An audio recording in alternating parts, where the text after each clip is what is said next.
ተማር ኬኔቶ እንዴት ነው የሚጠመቀው ብላችሁ ለጠየቃችሁኝ ጓደኞቼ ልንገራችሁ። ተማሪራ ኬኔቶ ከሚቲና ከናንቆስኔት ይህማ አፋን ለማንንዩ ወርነው ሁሉ ፈዋን ዝራሊፈን ሞቲኒ ከነስኔት ይማ የተማር ኬኔቶ መጀመሪያ ተማራችን አጥበን እንደዚህ እናዘጋጃለን ማለት ነው።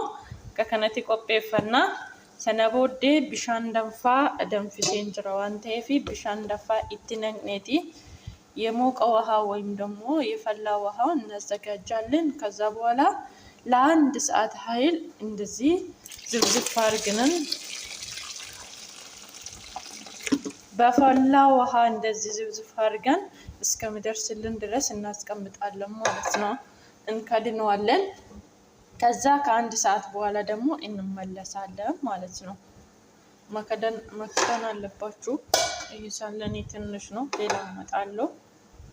እንደዚህ እፍና አድርጋችሁ መክደን አለባችሁ። ያው ከድኛለሁ እኔ አከቲ ቀዳዱ ቀብዶቹ ዳ ወልቲ ዴቢን መጥቻለሁ። ያው እንደዚህ ሆኗል። እንደዚህ ጭምቅ እናደርጋለን ማለት ነው።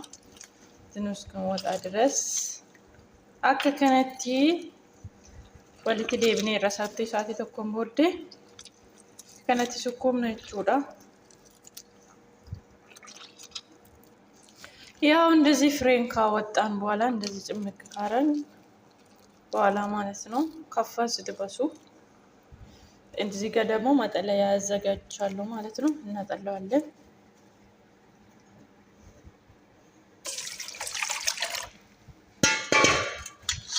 ያው ስታጠሉ እንደዚህ ያው ካሜራማን ስለሌለኝ ካሜራማን ደግሞ ራሴ ነኝ። እንደዚህ እናጠቅላለን ማለት ነው። ያው እንደዚህ ፍሬ ወጥቷል። ከዛ ይሄ ደግሞ እዚህ ጋር ይቀራል። እዚህ ጋር ደግሞ ግብአቶችን አዘጋጅቻለሁ። ይሄ ማር ነው 1 ማንካ። ከዛ ደግሞ ሱኳር ግን እያያችሁ ጨምሮ። ለምን ተማር ራሱ ሱኳር አለ። ሱኳር ትንሽ ነው የምፈልገው። እዚህ ጋር ደግሞ ብርቱካን አለኝ። ከዛ ደግሞ ግማሽ ሌሙ ብርቱካኑን እቆርጣለሁ ማለት ነው 2 ቦታ። ብርቱካኑ ስትጠቀሙ ትልቁን ተጠቀሙ። እኔ ትንሹን ነው የተጠቀምኩት ስለሌለኝ ማለት ነው። እንደዚህ ከዛ ሱኳር እንጨምራለን። እዚህ ጋር ደግሞ እርሾ አለ። እርሾ ትንሽ ነው የምጨምረው። አሁን ሙቀት ስለሆነ ይፈላል ቶሎ ማለት ነው። 1 ሰዓት አይፈጅም ይሄ ማለት ነው። ያው ትንሽ እርሾ ነው የጨመርኩት። ከዛ ደግሞ ማሪያችንን እንደዚህ እንጨምራለን። ማሩ እንደዚህ እንጨምራለን። እኔ በ3 ሊትር ነው የምሰራ። በ3 ሊትር እቃ ነው የምሰራ። ሱኳሩን እያያችሁ ጨምሩ። ተምር ስለሆነ ራሱ ሱኳር ስላለ ማለት ነው።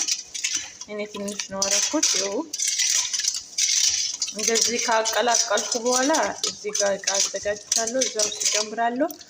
እርድ ትንሽ እርድ ክላ ማለት ነው። እኔ ይሄ እርድ በጣም አይለኛ ስለሆነ በጣም ትንሽ ነው የምጨምረው እኔ ማለት ነው። ከረሩ ትንሽ ነው የምፈልገው። ለከረር ነው። ጮጋራችሁ እንዳይነካችሁ ማለት ነው። ካበዛችሁ ትንሽ ኤርጋ ከከነጎኔ ቦዴ ከረቆዳት ነኛችሁ ራ የውቃውን እዚህ ጋር አዘጋጅቻለሁ። እኔ ውሃ ጨምራለሁ ከስር ለምን እንዲመጣልኝ ይደወደላ ማለት ነው።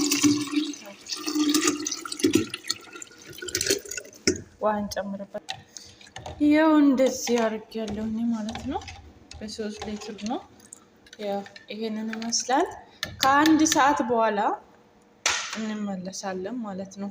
1 ሰዓት ብቻ ነው የምቆየው። ይፈላል ቶሎ፣ ብዙ አያስፈልግም። ከዛ በኋላ እንመለሳለን። ያው ከ1 ሰዓት በኋላ ብዬ ነበረ። ያው 1 ሰዓት አይደለም ከ2 ሰዓት በኋላ ነው የተመለስነው። ማለት በደንብ መፍላት ስላለበት ማለት ነው።